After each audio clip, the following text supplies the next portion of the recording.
And that number tends to be pretty volatile. We use that as a measure of inflation, but it can be pretty volatile because of energy and food prices. And so the alternate measure that I have here that I call core inflation is better known as the Consumer Price Index less food and energy. So we take out food prices and energy prices, and that's a measure of how energy and food prices may be filtering through to everything else in the economy. And what you can see here, you can first of all see the blue line is much more volatile than the red line. The red line follows through a much better sense of trend inflation. And we've been sitting with trend inflation here over the last several years between, say, 1% and 3%. Recently, we have gotten to really low levels of about 0.5% inflation just about a year ago. And we have come back up to where would have been a trend. And that 2% inflation rate, that core inflation rate, that's not something that would give the Federal Reserve very much concern. But I think there are a number of people who are concerned about the steady kind of march upward with it, and the fact that the overall inflation rate is bumping up close to 4%. So we capture everything. Near term, I don't think there's anybody who's very concerned about inflation becoming a significant problem in the next couple of years. Long term, I think there are a lot of structural issues that give you a great deal of pause about possible inflation. And the Fed continues to be very involved with what are effectively just different versions of the quantitative easing. Basically, all that means is that they are trying to buy lots of long-term assets like mortgage securities and long-term treasury securities. Normally, the Fed conducts its monetary policy or tries to affect inflation by buying short-term securities. We move short-term interest rates to buy things. Anybody actually have any inkling at all as to how all this works? Does anybody have any desire to have a small understanding of it? Okay, yeah. Okay. So this can be the point where people's eyes glaze over. And, no. Okay. So what the Fed is different from all the rest of us. If the Fed buys something, it pays for it with money.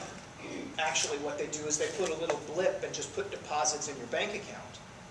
But unlike you and me, when the Fed buys something and pays for it with money, that money comes from nowhere. Okay? That is literally the way that the Federal Reserve creates money, is they pay for something with money that didn't exist before. The way they shrink the money supply, okay, is they sell things that they have. You pay them for the things that they're selling to you, which is usually securities, like treasury securities. A bank would pay them for those treasury securities, and that money blip disappears. Now, in actual terms, what the Fed actually does is they don't create money, they create what we call the monetary base, okay? Which is money, okay? But when the Fed buys a treasury security from a financial institution, they credit that financial institution with some money, which is real money. That financial institution then will generally use that reserve or that money that they have to make loans. Now, have any of you ever thought, when you pull out your credit card and you purchase something, right? When I go and I pay my county tax bill and I pop down my credit card to do that, I am actually creating money. That's really strange, but I am creating money. Every time a loan is made, and when I put it on my credit card, it's a loan, right? I have to promise to pay it back. But the county has an asset, right? They get the money from that, and I still have the money in my checking account, right? I haven't paid my credit card bill off yet. I've created money out of thin air. That monetary base, when the Fed buys something and credits the bank, that becomes the base from which all of our actions and businesses and financial institutions, we create the real money supply And so that base gets multiplied to become the real money supply. You didn't create money, you created debt. I created debt, but it's an asset from you and for me. We each have an asset. Well, maybe that's why our country's in debt, because we're creating so much money. Maybe I'm not understanding. No, I think you're understanding very well. The challenge is, this was the heart of the financial crisis, is that we've created a lot of money. The challenge for the Fed in trying to monitor the money supply is it's really actually very hard to figure out how much real money there is. Okay? What is money? Money is a medium of exchange and a store of value. And that, in our electronic world, has become so broad that it's really hard for the Fed to be able to definitively say how much money actually exists. But inflation is really just simply a reflection of how fast the real economy is growing, real stuff, versus the supply of money to buy that stuff. If tomorrow, all of a sudden, we all woke up and we had twice as many little green pieces of paper in our wallets, our purses, and our bank accounts, we'd all feel a lot richer, right? We would feel that way for a moment until we realized that everybody had that, and businesses would recognize that, and what would happen? There's not more stuff to purchase, so the prices of everything have to double. If we've got twice as much money running around, prices have to double. That's what inflation is.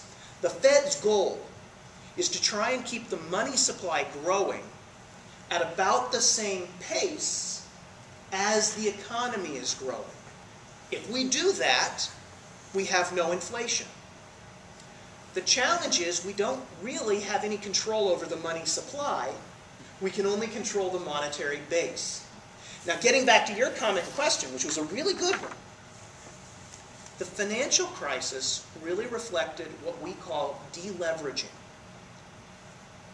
How big is this multiplier from the monetary base to the overall money supply? It depends on how much leverage we have, how much debt we hold in the economy. So wouldn't it be just as easy to develop a solution as it was to create a problem? You would go about it doing the same exact way. Instead of continuously increasing that leverage, then you reduce that leverage. It's simple. Why do they make it so difficult? When I blow up a balloon, it's really easy to blow up that balloon. Letting the air out of it in a very controlled, safe way is much more difficult. It either goes and blows all over the room, or it pops, right? So it's not as easy as it can tell, and it's really easy to tell afterwards that the balloon was too full. It's not so easy beforehand. So. I totally disagree with you. It can't be that way because it's easy. That's what's wrong with why we are in so much debt, because they just keep extending and extending. Well, if they would just stop that extension and make everybody responsible for their own extension, then you could come back and bring it back to it slowly where it's supposed to be. It's a real challenge because you don't always know where all that debt is coming from. It's hard to see how all that's there. But here's the point that I wanted to get to with this. Is I said that basically what the Fed has done through the financial crisis is they have extended the monetary base tremendously. As the balloon was deflating, if the amount of real stuff in our economy has not shrunk by any stretch of the imagination as much as the money supply was shrinking. Okay? So when the deleveraging was happening and the money supply was shrinking, if we didn't do something to resolve that, we would see deflation happen to us. Prices of everything would fall because the amount of money chasing the amount of stuff was less. Okay? And so, with prices of everything falling, that actually creates some real structural problems. The economy, money is the grease that makes the engine of the economy function. And when that money drains out, basically somebody had opened up the little oil cap on the bottom and the oil was just draining out of the engine while it's running full steam. And if you don't keep some oil in it, it's going to seize up. Okay? That was the concern that the Fed had. The only way they can do it is to increase, since the multiplier is shrinking, they had to really blow up the monetary base a great deal. There weren't enough Treasury securities for them to buy to blow up the monetary base. And that's why the Fed started moving to longer-term securities, long-term Treasuries, and mortgage-backed securities. Okay? The Fed's balance sheet now is huge compared to where it was before the financial crisis. That's an attempt to offset the private money creation that has been disappearing, okay? To keep deflation from occurring, which would be a very bad thing as well. The challenge moving forward is that as the economy begins to recover and normalize, the private sector is going to start blowing up that balloon again. But now they're blowing up a much bigger balloon because the monetary base is so much bigger. Okay? And so the Fed has the challenge of identifying when private money creation starts to pick up to translate so that they can start pulling their stimulus out to sort of time it so that inflation doesn't become a big problem. Does that make sense? They have to they're trying to substitute back and forth between the private money creation that happens, you can't avoid it, it's not like we can outlaw it or something, it just happens, versus their base, which is what it builds on. Now you get a question. I'm just curious, on your consumer inflation, and then you said your core inflation didn't include food or the other products. Right.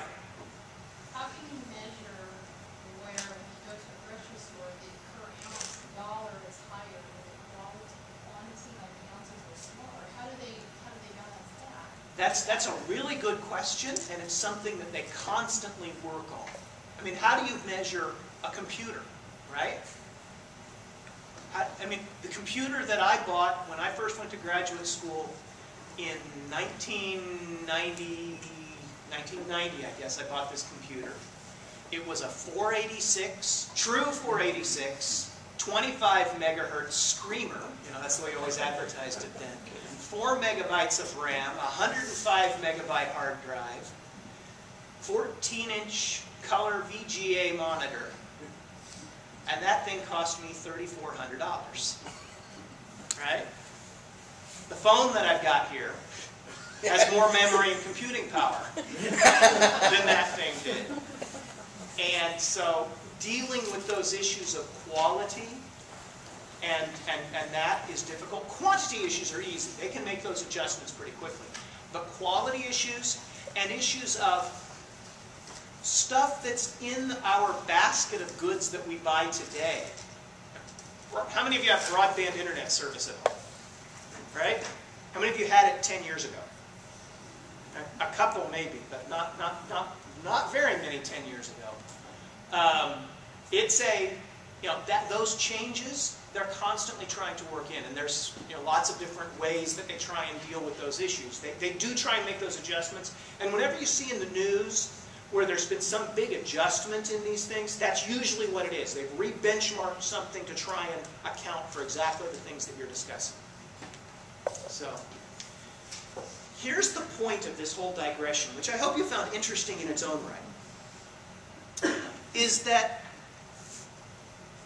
ordinarily, when the Fed just holds short-term securities, and if we need to shrink the monetary base, okay, by getting out of the stimulus that we've been doing, we simply can let those securities mature, right? It's a one-year Treasury security. It pays off after a year. We just don't replace it. The Fed issues a new Treasury security out to the general public. We don't buy it.